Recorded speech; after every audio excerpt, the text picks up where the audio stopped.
जय हिंद दोस्तों, कैसे हैं आप सब लोग। आशा करता हूं कि आप सब लोग स्वस्थ होंगे। फ्रेंड्स, आप लोग अपने घर पे ही रहें तो ज़्यादा अच्छा है। भारत में कोरोना केस 15 लाख के आसपास पहुंच रहे हैं। जब ज़रूरत हो तभी बाहर निकलें, हर चीज़ को सैनिटाइज़ करें और अपना हाथ जो है हमेशा 20 सेकेंड तक धोते रहें। जब भी कहीं से बाहर से आएँ तो सैनिटाइज़ हमेशा अपने आप को करें, ताकि आपकी वजह से आपके परिवार में कोरोना ना फैल पाए, आप भी बचें और अपने परिवार को भी स्वस्थ रखें। चलिए फ्रेंड्स, लास्ट वीडियो में मैंने आपसे क्वेश्चन किया था, पश्चिम बंगाल की राजधानी का नाम क्या है। इसका सही जवाब मोहम्मद आकिब ने दिया था। कॉन्ग्रेचुलेशंस। इसका सही जवाब है कोलकाता। ऐसे ही आप हमारा वीडियो रेगुलर देखते रहिए और अपना करंट अफेयर्स में नॉलेज गेन करते रहिए, ताकि आपके अपकमिंग जो भी कॉम्पिटिटिव एग्ज़ाम हैं उन सभी में आपको हेल्प रहे हमारे करंट अफेयर्स से। पश्चिम बंगाल की राजधानी कोलकाता है। पश्चिम बंगाल की जो मुख्यमंत्री हैं उनका नाम ममता बनर्जी है। चलिए फ्रेंड्स, पहले क्वेश्चन से आज के शुरू करते हैं। सीआरपीएफ की स्थापना कब हुई थी। CRPF foundation day is observe on which of the following days. इसका सही जवाब है 27 जुलाई। सीआरपीएफ की स्थापना 27 जुलाई को हुई थी। सीआरपीएफ को 27 जुलाई 1939 1939 को अंग्रेजों के अधीन क्राउन प्रतिनिधि पुलिस के रूप में स्थापित किया गया था। इसके बाद फिर 1949 में सरदार वल्लभ भाई पटेल के नेतृत्व में केंद्रीय रिजर्व पुलिस बल के रूप में बदल दिया गया। सरदार वल्लभ भाई पटेल कौन थे? भारत के पहले गृह मंत्री थे। भारत में 27 जुलाई 2020 को 82वां सीआरपीएफ स्थापना दिवस मनाया गया। आंतरिक सुरक्षा के लिए केंद्रीय रिजर्व बल सीआरपीएफ भारत संघ का एक प्रमुख केंद्रीय पुलिस बल है। यह सबसे पुराना केंद्रीय अर्धसैनिक बलों में से एक है। The CRPF was established on 27 July 1939 as a Crown representative police under the British. It was renamed in 1949 as the Central Reserve Police Force under the leadership of Sardar Vallabhbhai Patel. The 82th CRPF Foundation Day was observed on 27 July 2020 in India. The Central Reserve Police Force (CRPF) is the principal central police force of the Union of the India for the internal security. It is one of the oldest central paramilitary forces. अच्छा, internal security इसलिए बोला गया क्योंकि ये भारत के आंतरिक में ही देखती, भारत में ही इसका काम रहता है। इंटरनेशनल इसका नहीं होता है। इंटरनेशनल के लिए भारत के पास रॉ है। चलिए फ्रेंड, सीआरपीएफ का पूरा नाम होता है सेंट्रल रिजर्व पुलिस फोर्स। इसका हेडक्वार्टर है न्यू दिल्ली। ये इसका लोगो है यहाँ पे सीआरपीएफ का।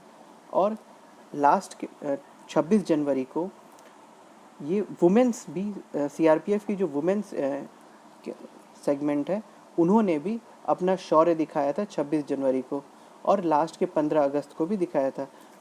जो महिला बटालियन है वहाँ पे भी इन्होंने बहुत अच्छा काम किया था, जिस तरीके से आप देख सकते हैं सीआरपीएफ हमेशा आपको एयरपोर्ट पे, रेलवे स्टेशन पे भी, अब जो नया रेलवे स्टेशन प्राइवेटाइजेशन हो रहा है इसमें अपडेट किया जा रहा है, इसमें जो पुलिस जो है आरपीएफ जो है अब सीआरपीएफ को ही लगाया जाएगा। चलिए नेक्स्ट क्वेश्चन की तरफ बढ़ते हैं। भारत ने हाल में ही बांग्लादेश को कितने ब्रॉड गेज डीजल इंजन सौंपे हैं। How many broad gauge locomotive has India recently hand over to the Bangladesh. इसका सही जवाब है डी, 10 लोकोमोटिव को, ब्रॉड गेज लोकोमोटिव को इंडिया ने बांग्लादेश को हैंड ओवर किए हैं। रेलवे के मुताबिक इस फैसले से पड़ोसी देश के साथ आंतरिक और अंतर्देशीय आवागमन सुलभ होगा। भारत ने 27 जुलाई को बांग्लादेश को 10 ब्रॉड गेज इंजन सौंपे। पश्चिम बंगाल के नादिया जिले में पूर्वी रेलवे के ग्रेडे स्टेशन के सभी इंजनों की रवानगी हुई। इन भारतीय रेलवे इंजनों को बांग्लादेश के दर्शना रेलवे स्टेशन पर रिसीव किया गया। ब्रॉड गेज लोकोमोटिव सौंपने से बांग्लादेश रेलवे की शक्ति में काफ़ी वृद्धि हुई। भारत पिछले कुछ वर्षों में पड़ोसी देश बांग्लादेश में सड़क, रेल व बंदरगाह विकास के लिए कई परियोजना में मदद कर रहा है। According to the railway, this decision will facilitate inland and inland traffic with the neighboring country. India has handed over 10 broad gauge diesel engines to Bangladesh on 27 July. All engines were dispatched from the Grade station of Eastern Railway in Nadia district of the West Bengal. These Indian Railway locomotives were received at Darshana railway station in Bangladesh. The handling of the broad gauge locomotive will be significantly increase the power of Bangladesh Railway. India has helping many more projects for road, rail and port development in the neighboring Bangladesh in last few years. ये देखिए, ये जो है engine गया था भारत से बांग्लादेश के लिए, और ये बांग्लादेश की प्रधानमंत्री हैं शेख हसीना। बांग्लादेश की राजधानी ढाका है। अच्छा, अब इसमें बात हुई पहले तो नादिया डिस्ट्रिक्ट जो बांग्लादेश का, जो ईस्टर्न रेलवे के अंतर्गत आता है। ईस्टर्न रेलवे का हेडक्वार्टर कोलकाता है। अब आइए, इसमें एक शब्द आया ब्रॉड गेज। ब्रॉड गेज जो होता है फ्रेंड्स, पहले रेलवे में दो गेज था, मीटर गेज और ब्रॉड गेज। मीटर गेज की जो पटरियाँ थी वो छोटी थी और उनके दो ट्रैक्स के बीच का जो डिस्टेंस था वो कम था, और ब्रॉड गेज की जो पटरियाँ उनके बीच का जो डिफरेंस होता है उनका डिस्टेंस जो होता है नियर अबाउट 5 फीट का होता है। मीटर गेज की ट्रेनें छोटी भी होती थी और ब्रॉड गेज की ट्रेनें थोड़ी बड़ी भी होती हैं। आप देखे होंगे कि कई कई जगह मीटर गेज की ट्रेनें चलती हैं, जैसे नागपुर से मीटर गेज की ट्रेनें चलती हैं आपके लिए, वो रेड कलर की उनका बोगी होता है, और जो ब्रॉड गेज की जो ट्रेनें होती हैं वो blue, ICF coach, LHB coach, उत्कृष्ट कोच, ये सब कोचेस होते हैं। और मीटर गेज की जो ट्रेनों की जो मैक्सिमम स्पीड होती है, वो टॉप स्पीड भी कहें या मैक्सिमम स्पीड कहें, वो 60 के आसपास रहती है, और ब्रॉड गेज की जो ट्रेनें होती हैं वो 180, 160 भी चल सकती हैं। चलिए फ्रेंड, नेक्स्ट क्वेश्चन की तरफ बढ़ते हैं। निम्न में से किस संस्था की एक रिपोर्ट में कहा गया है कि कोरोना संकट के चलते दक्षिण एशिया के 2.2 करोड़ बच्चे प्रारंभिक शिक्षा से वंचित हो रहे हैं? Which of the following institution has reported that 2.2 million children in the South Asia are being deprived of the elementary education due to corona crisis? इसका सही जवाब है A, यूनिसेफ। कोरोना वायरस महामारी के फैलने के कारण भारत सहित दक्षिण एशिया के करीब 2.2 करोड़ बच्चों की प्रारंभिक शिक्षा पर वंचित हो गए। ये बात यूनिसेफ के नए अध्ययन के रिपोर्ट में आई है। रिपोर्ट में दुनिया भर के बच्चों की देखभाल की स्थिति, शुरुआती शिक्षा और कोविड-19 के कारण महत्वपूर्ण पारिवारिक सेवाओं के बंद होने के प्रभाव का विश्लेषण किया गया है।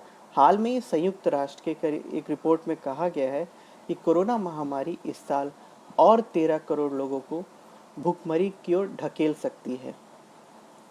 Due to the outbreak of the coronavirus epidemic, about 2.2 million children in the South Asian countries, including India, have been deprived of the primary education. These things has revealed in the report of the new study of UNICEF. The report analyzed the effect of the child care condition, early education, and the discontinuation of the important family service due to the COVID-19 worldwide.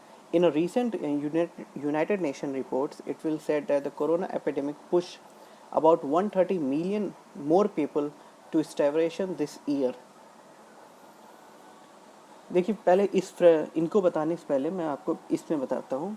देखिए, corona virus का प्रकोप जैसे पूरे दुनिया चल रहा है। अब जैसे भारत में हम बात करें तो जैसे 6th क्लास के जो बच्चे हैं या 3rd 4th के जो बच्चे हैं, इनका कई स्कूलों में ऑनलाइन क्लासेस भी चल रहे हैं। तो कुछ स्कूल ऑनलाइन चला रहे हैं लाइव क्लासेस, कुछ स्कूल क्या करें रिकॉर्डेड सेक्शन उनको दे रहे हैं। अब प्राइमरी बच्चे जो नर्सरी के हैं, LKG के, फर्स्ट KG के, फर्स्ट क्लास के हैं, वो लोग कहाँ मोबाइल पे इतना कर पाएंगे, ना समझ पाएंगे।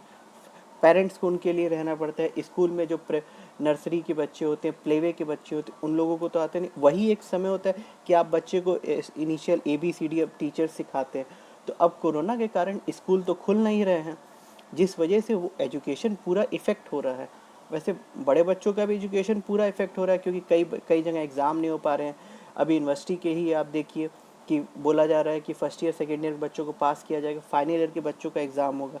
लेकिन अभी यूनिवर्सिटी में ही कन्फ्यूज़न चल रहा है हर जगह की यूनिवर्सिटी में।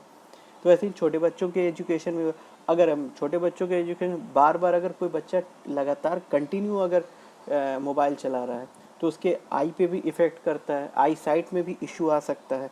तो ये सब देखते हुए बोला जा रहा है, और इसमें ये भी बोला जा रहा है कि 130 मिलियन मतलब 13 करोड़ लोगों को घर भी छूट जाएगा। क्यों? जैसे मान लिए कोई किराए पे रहता है, तो जब उसके पेरेंट्स जहाँ काम करते हैं, काम भी तो नहीं हो रहे हैं, ऑफिस में काम भी नहीं हो रहे हैं, वर्क फ्रॉम होम तो आईटी इंडस्ट्री वाले तो किसी तरह उनका मैनेज हो जाता है। अब जो फील्ड जॉब में है उनका वर्क फ्रॉम होम हो नहीं पा रहा है। कई प्राइवेट कंपनियां डिडक्शन कर दे रही हैं सैलरीज में, 50% 40% कई प्राइवेट कंपनियां डिडक्शन कर दे रही हैं। अभी हाल में आईटी इंडस्ट्री में ही देखिए आपके कितने कंपनी डिडक्शन किए। उसमें रतन टाटा का एक स्टेटमेंट आया है कि इस एपिडेमिक में जब लोगों को सबसे ज़्यादा ज़रूरत है तो मैं टाटा कंपनी का फाउंडर होने का है, मैं अपनी कंपनी से किसी को नहीं निकालूंगा। बाकी कंपनियों को भी सोचना चाहिए। तो ये उनका स्टेटमेंट इस समय आना बहुत बड़ी बात है, और उन्होंने बहुत सही स्टेटमेंट लिया कि अभी अगर किसी एम्प्लॉय को निकाल देंगे तो वो कहाँ जाएगा। जैसे कंपनी के साथ एपिडेमिक आया है, स्कूलों के साथ एपिडेमिक आया है, तो जो वर्कर है या जो स्टूडेंट उनके लिए भी तो आया है। चलिए फ्रेंड्स, अब यूनिसेफ क्या होता है। यूनिसेफ जो है, यूनिसेफ का जो पूरा नाम है यूनाइटेड नेशन चिल्ड्रन फंड। और यूनिसेफ का जो शुरुआत हुआ था 11 दिसंबर 1946, 11 दिसंबर 1946। इसका हेडक्वार्टर न्यूयॉर्क में है। New York United states of America का सबसे बड़ा शहर है। यूनाइटेड स्टेट ऑफ अमेरिका की राजधानी वाशिंगटन डीसी है। इसके राष्ट्रपति का नाम डोनाल्ड ट्रंप है। अच्छा, आप यहाँ एक फ़ोटो देख रहे हैं, इनका नाम है ग्रेटा टुनबर्ग। ये जो है 17 ईयर्स की स्वीडन की एक इन्वायरमेंट एक्टिविस्ट है। इनको अभी कुछ दिन पहले गुलबेगियन प्राइज़ मिला है। उस प्राइज़ में जो इनको इनाम के तौर पे पैसे मिले हैं, फंड मिले हैं, कंसोलेशन प्राइज़ मिला है, उस पैसे को इन्होंने यूनिसेफ में जो बच्चे हैं उनके डेवलपमेंट के लिए उस पैसे को जमा कर दिया है। एक बहुत ही अच्छी बड़ी बात है। ये मात्र 17 ईयर्स के हैं। आपको शायद 22 या 23 जुलाई को 22 जुलाई को इनको अवार्ड मिला है स्वीडन और यूएन की तरफ से। WHO ने भी के उसमें बोला है, और ये ओनली 17 ईयर्स की हैं, स्वीडन की हैं। चलिए फिर नेक्स्ट क्वेश्चन। हाल में ही किस आईआईटी के शोधकर्ताओं ने 1 घंटे में कोविड-19 का पता लगाने के लिए रैपिड टेस्टिंग डिवाइस को विकसित किया है? Recently which IITian researcher have developed a rapid testing device to detect COVID-19 in 1 hour? इसका सही जवाब है ए, आईआईटी खड़गपुर। आईआईटी खड़गपुर ने कोविड-19 के टेस्टिंग को रिपोर्ट 1 घंटे में पता लगाने के लिए एक टेस्टिंग को डिवाइस को विकसित किया है। आईआईटी खड़गपुर के शोधकर्ताओं ने एक नई कम लागत वाली एक पोर्टेबल डिवाइस विकसित किया है। यह पोर्टेबल डिवाइस जो कोविड-19 का परीक्षण कर सकती है और 1 घंटे में परीक्षण का परिणाम भी दे सकती है। नई तकनीक में RT-PCR परीक्षण के समान सटीकता है, जिसे अब परीक्षण के लिए मानक माना जा सकता है। नमूने का विश्लेषण करने वाले डिवाइस को एक डिस्पोजेबल पेपर पट्टी का उपयोग करती है और परिणाम एक मोबाइल एप्लीकेशन में उपलब्ध कराया जाता है। Researchers at IIT Kharagpur have developed a new low-cost portable device. This portable device can test the COVID, can deliver result in 1 hour. The new technology has the same accuracy as RT-PCR testing, which is now considered as a standard testing. The device uses disposable paper strip to analyze the sample and the result made available in a mobile application. अच्छा, अब IIT Kharagpur ने सबसे पहले ये device तो बनाई, ठीक है, उसका रिजल्ट 1 घंटे में दे रहा है। इसका सबसे बड़ा मेजर क्या है कि पोर्टेबल है, आप इसको कहीं से भी कहीं ले जा सकते। अभी तक क्या था कि आप एक लैब बनता था, वहीं पे यहाँ पे रहना था, आप वहाँ आइए। अब ये पोर्टेबल होने के कारण पहले तो ये कहीं भी लेके जा सकते हैं, दूसरा लो कॉस्ट में बन रहा है, और RT-PCR जो है एक स्टैंडर्ड टेस्टिंग का माना गया है, जिसके तहत ये टेस्टिंग होगी। अभी ये भी सुनने में आ रहा है कि इज़राइल से रिसर्चर भारत में आए हैं जो DRDO के साथ मिलके उनके साथ ये टेस्टिंग किट को बनाने की कोशिश कर रहे हैं, और उनका ये है कि उस टेस्टिंग का जो रिपोर्ट है विद इन 30 सेकेंड आपको बता देंगे। तो अब देखिए वो जब तक बनता है तब तक बनता है, लेकिन अभी वर्तमान में यही इसी को माना जा रहा है आईआईटी खड़गपुर को कोविड-19 रिजल्ट विद इन 1 आवर आपको मिल जाएगा। चलिए नेक्स्ट क्वेश्चन की तरफ बढ़ते हैं। प्रधानमंत्री नरेंद्र मोदी ने हाल में ही वीडियो कॉन्फ्रेंसिंग के जरिए कोविड-19 परीक्षण को कितने अत्याधुनिक परीक्षण प्रयोगशालाओं को शुभारंभ किया है? How many state of the art of testing laboratory COVID-19 were launched by the Prime Minister Narendra Modi recently through video conferencing? इसका सही जवाब है 3। ये प्रयोगशालाएं भारतीय आयुर्विज्ञान अनुसंधान परिषद ICMR के अंतर्गत नोएडा, मुंबई, कोलकाता में राष्ट्रीय संस्थानों में स्थित हैं। इन अत्याधुनिक प्रयोगशालाओं से परीक्षण क्षमता में बढ़ोतरी होगी और प्रत्येक शहर में करीब 10,000 व्यक्तियों के नमूने की जांच की जा सकेगी। परीक्षण के संख्यात्मक अधिक होने के कारण संक्रमण का तेजी से पता लगाने और शीघ्र उपचार करने की मदद मिलेगी। इससे कोरोना वायरस के खिलाफ लड़ाई को मजबूती मिलेगी। These laboratories are located under the Indian Council of Medical Research. ICMR का फुल फॉर्म हो गया Indian council of medical research at National Institution in Noida, Mumbai, Kolkata. The state-of-the-art laboratory will increase the testing capacity, and the sample of about 10,000 people can be tested in each city. Increasing number of tested will help in the rapid detection of infection and earlier treatment. This will strengthen the fight against the coronavirus. अब ICMR ने के 3 जो है अत्याधुनिक laboratory को विकसित किया गया है। ये 3 नोएडा, मुंबई और कोलकाता में किए गए हैं। अब नोएडा इसलिए किया गया है क्योंकि जो नोएडा में दिल्ली और यूपी का एरिया, वहाँ पे बहुत ज़्यादा केसेस निकल रहे हैं। वेस्टर्न यूपी में, मुंबई आपका पूरे महाराष्ट्र में सबसे ज़्यादा केसेस है। अगर हम इंडिया के केस बोलें तो 15 लाख के नियर अबाउट है, लेकिन अगर एक पर्टिकुलर स्टेट का केस कहें तो 4 लाख केसेस इंडिविजुअली सिर्फ महाराष्ट्र स्टेट के हैं। और महाराष्ट्र स्टेट में सबसे ज़्यादा केसेस मुंबई में हैं। मुंबई में ही ऑलमोस्ट 1 लाख के आसपास केस हैं। तो इसलिए मुंबई और कोलकाता में पश्चिम बंगाल से आपका नॉर्थ ईस्ट एरिया पूरा कवर हो सकता है। अभी ये प्रोजेक्ट है कि जैसे एक साउथ में बेंगलोर को में भी, बेंगलोर या चेन्नई, वहाँ पे भी एक कोशिश की जा रही है वहाँ का भी ओपन करने के लिए। इसमें 10,000 लोगों का टेस्ट एक बार में हो सके और हर शहर में जो लोकेटेड उनके रीजन में जो शहर होंगे, हर शहर का 10,000 लोगों का एक दिन में टेस्ट हो सकेगा और रिजल्ट 1 घंटे में आ जाएगा। ये बहुत अच्छी बात है। अब 1 घंटे में आएगा, और दूसरा क्या है कि इस टेस्ट से क्या होगा, जल्द से जल्द लोगों का पता चल जाएगा। अगर किसी को कोविड हो रहा है तो अर्लियर एज में उसका पता चल जाएगा। अब अर्ली एज में पता चल जाएगा, उसको ट्रीटमेंट मिल जाएगी, उससे ट्रीटमेंट मिल जाएगी तो कोरोना वायरस के अगेंस्ट वो अच्छे से लड़ पाएगा।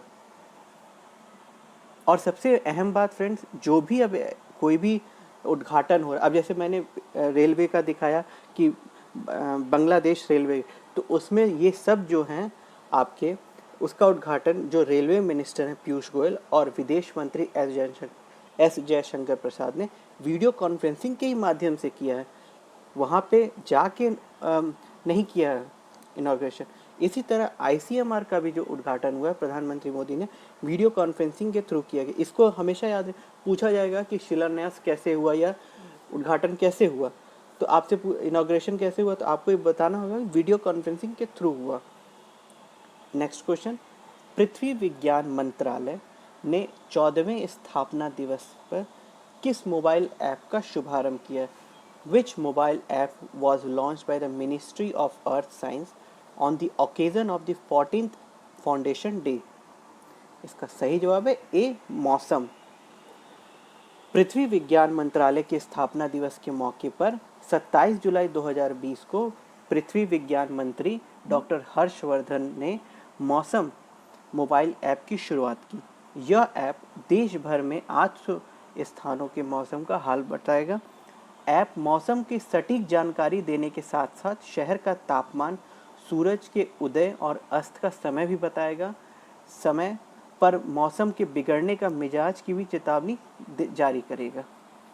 On 27th July 2020, the Earth Science Minister Dr. Harshvardhan has launched the Weather mobile app on the occasion of the Foundation Day of the Ministry of Earth Science. This app will tell weather condition of 800 places across the country. The app will accurate weather information and also tell the temperature of the city, sunrise and the time of sunset.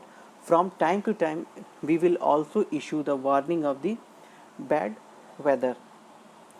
अब ये देखिए, ministry of earth science, पहले तो मौसम app develop किया गया है। ये देखिए, मौसम app by government of India, ठीक।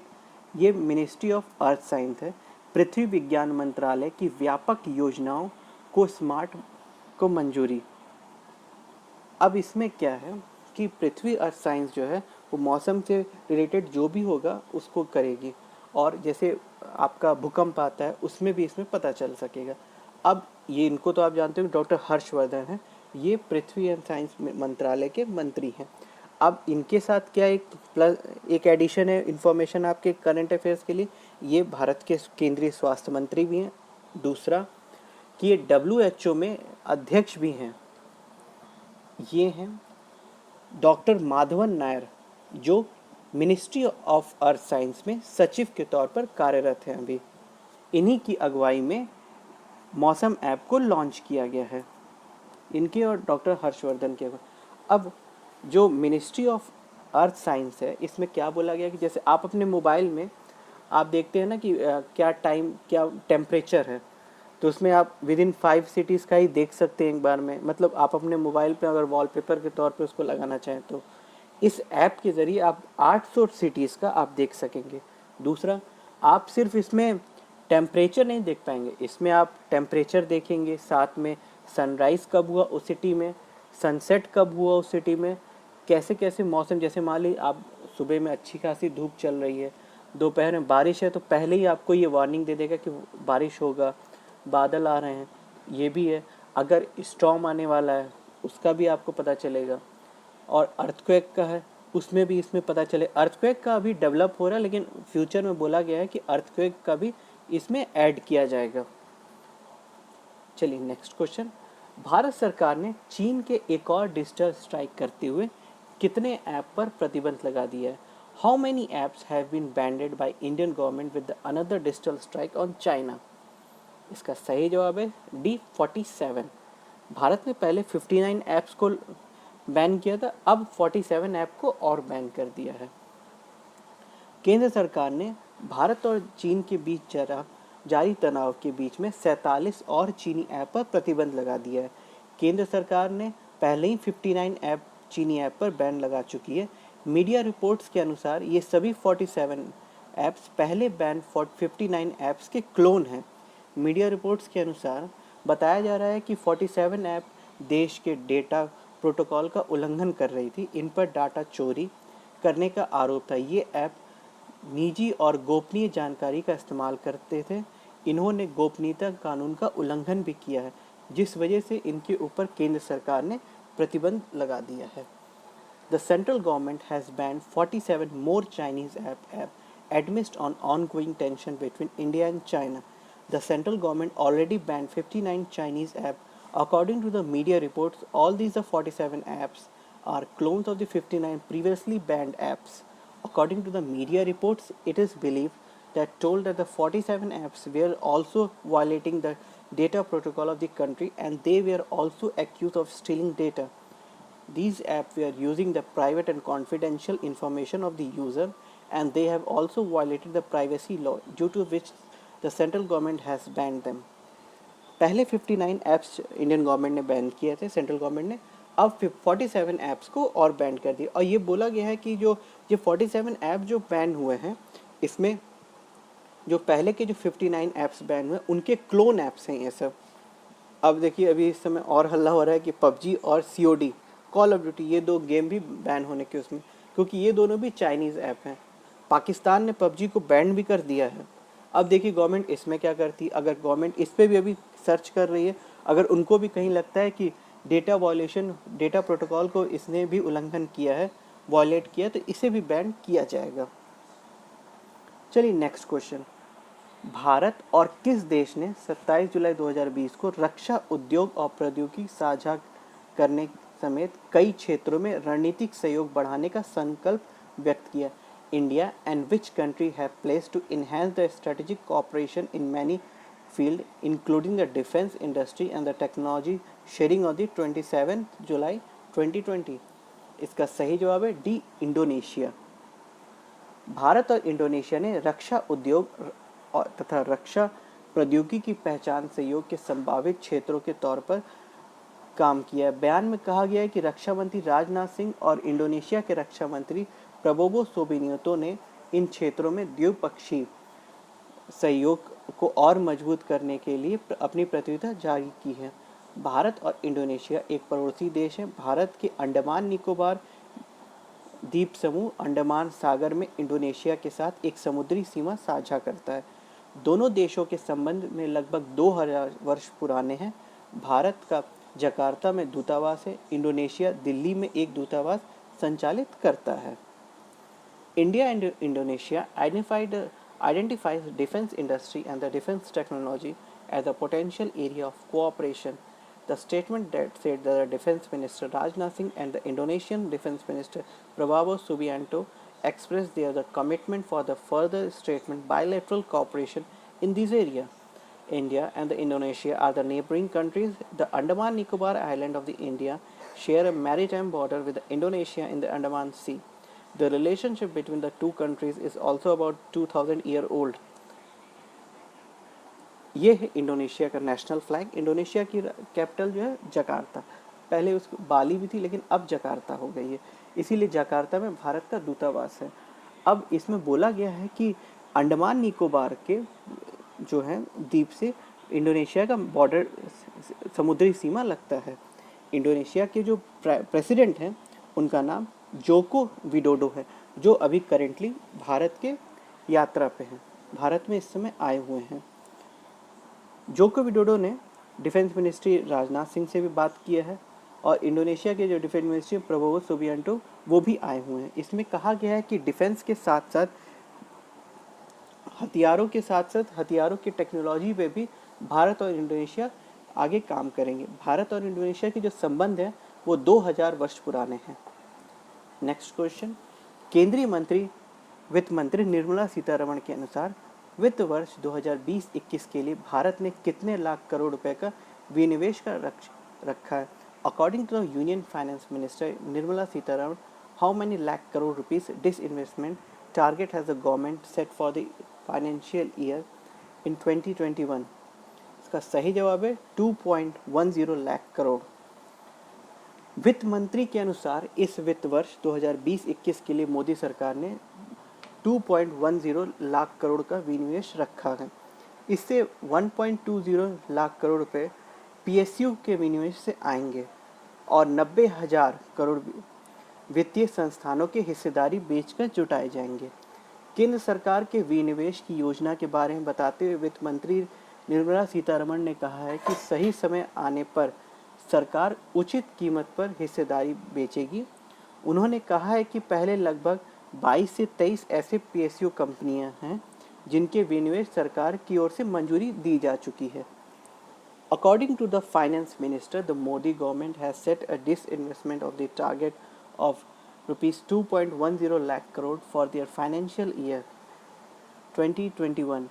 Of this, 1.2 lakh crore will be come from the disinvestment or the PSU, and the 19,000 crore will be raised by the selling stack in the financial institution. Talking about the central government disinvestment plan, Finance Minister Nirmala Sitharaman said that when the right time comes, the government will sell the stake at a reasonable price. He said that they are already about 22 to 23 such PSU companies whose disinvestment are already approved by the government. ये हैं भारत की केंद्रीय वित्त मंत्री जिनका नाम निर्मला सीतारमण।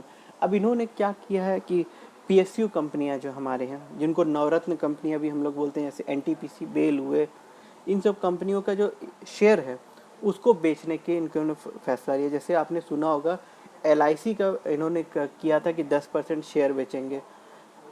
तो उसमें जैसे शेयर बेच के पैसा आया, वैसे ही पीएसयू कंपनियों का भी शेयर बेचेंगे। ऐसे ही कई फाइनेंशियल कंपनियां, जैसे नॉन बैंकिंग फाइनेंशियल कंपनियां जो होती हैं, जैसे आपका महिंद्रा फाइनेंस हुआ, टाटा फाइनेंस हुआ, बजाज फाइनेंस हुआ, तो ये सब जो इसके भी शेयर को बेचा जाएगा और प्राइवेट में इसको लिया जाएगा। अब ये शेयर बेचने से सरकार को जब उचित समय लगेगा उस समय शेयर को बेचेगी और प्राइवेट पार्टनरशिप को और बढ़ावा देगी। अब ये पता नहीं क्या है, हमको नहीं पता फ्रेंड्स, लेकिन प्राइवेट पीएसयू कंपनियों के शेयर बेच के हमारे पीएसयू कंपनियों को क्यों कमज़ोर किया जा रहा है, ये मुझे नहीं पता फ्रेंड्स। नेक्स्ट क्वेश्चन, छत्तीसगढ़ सरकार ने हाल में ही कोविड-19 के बढ़ते मामलों को देखते हुए प्रमुख शहरों में लॉकडाउन की अवधि को कितने तारीख तक बढ़ा दिया है? To what date has been Chhattisgarh government recently extended the lockdown period in major cities in viewing the rising case of the कोविड-19? इसका सही जवाब है 6 अगस्त। छत्तीसगढ़ सरकार ने कोरोना वायरस के संक्रमण को रोकने हेतु 6 अगस्त तक लॉकडाउन बढ़ाने का फैसला किया है। कलेक्टर को जिले की परिस्थिति के हिसाब से लॉकडाउन बढ़ाने का फैसले का निर्देश दिया गया है। छत्तीसगढ़ के सभी 28 जिलों का कोरोना प्रसार हो चुका है। 25 जुलाई तक यहाँ 7,623 कोविड मामले थे सामने आए थे। इनमें से 2,626 को एक्टिव केस हैं, जबकि 4,994 मरीज ठीक होने के बाद डिस्चार्ज किए जा सके, जबकि 43 कोरोना संक्रमणों की मौत हो गई है। The government of Chhattisgarh had decided to extend the lockdown till August 6 to prevent the infection of coronavirus. Collectors have been instructed to decide the COVID lockdown according to the circumstances of the district. Corona has spread in all the 28 districts in Chhattisgarh. Until the 25th July, 7,623 COVID-19 cases were reported here. Of these, 2,626 are active cases, while 4,944 patients are discharged and after recovery. However, 43 people died of the corona infection. इसमें देखिए friends, Chhattisgarh सरकार ने फैसला लिया है कि 6 अगस्त तक के लिए लॉकडाउन को बढ़ाया जाएगा प्रमुख शहरों में। अब जिलाधिकारी जो डीएम है उनके रिपोर्ट के अनुसार देखा जाएगा। छत्तीसगढ़ में 28 जिले हैं। छत्तीसगढ़ जो है 2000 में मध्य प्रदेश से अलग होकर एक नया राज्य बना था। छत्तीसगढ़ की राजधानी रायपुर है। छत्तीसगढ़ के जो चीफ मिनिस्टर हैं उनका नाम भूपेश बघेल है। देखिए ये हैं। छत्तीसगढ़ के जो गवर्नर हैं अनुसुईया उइके, इनकी फ़ोटो ये है। आपको इमेज के थ्रू ज़्यादा अच्छे से समझ में आएगा। ये भारत का मैप है। इसमें देखिए छत्तीसगढ़ को एक हाईलाइटेड वाइट में दिखाया है। ये आपका छत्तीसगढ़ एरिया। यहाँ आपका मध्य प्रदेश है, इधर आपका ऊपर की ओर आपका उत्तर प्रदेश है, इधर झारखंड बिहार है और ये छत्तीसगढ़। इधर उड़ीसा राज्य है साउथ वेस्ट में, साउथ में आपका आंध्र प्रदेश और तेलंगाना है। अब छत्तीसगढ़ गवर्नमेंट ने कहा है कि अगर केसेस ऐसे ही बढ़ते रहेंगे तो उन शहरों के जो डिस्ट्रिक्ट मजिस्ट्रेट हैं, डीएम हैं, उन शहरों का लॉकडाउन 6 अगस्त तक बढ़ा सकते हैं। चलिए फ्रेंड्स, आज का क्वेश्चन ऑफ द डे आपके लिए है, गुजरात की राजधानी का नाम क्या है? गुजरात प्रदेश की राजधानी क्या है? इसका जवाब आप हमें कमेंट बॉक्स में दें। अगर आपको हमारा वीडियो पसंद आया हो तो लाइक करें, ज़्यादा से ज़्यादा लोगों को शेयर करें और चैनल को सब्सक्राइब करें। और सब्सक्राइब करने के साथ बेल आइकन को जरूर प्रेस करें ताकि आपको जो भी हमारे चैनल में वीडियो अपडेट होंगी सबसे पहले आपको नोटिफिकेशन मिल सके। और डेली करंट अफेयर्स क्विज देखने के लिए डेली सुबह 6 बजे टीम शिक्षा चैनल को सब्सक्राइब करके लॉगिन कर लें। Thank you. जय हिंद दोस्तों।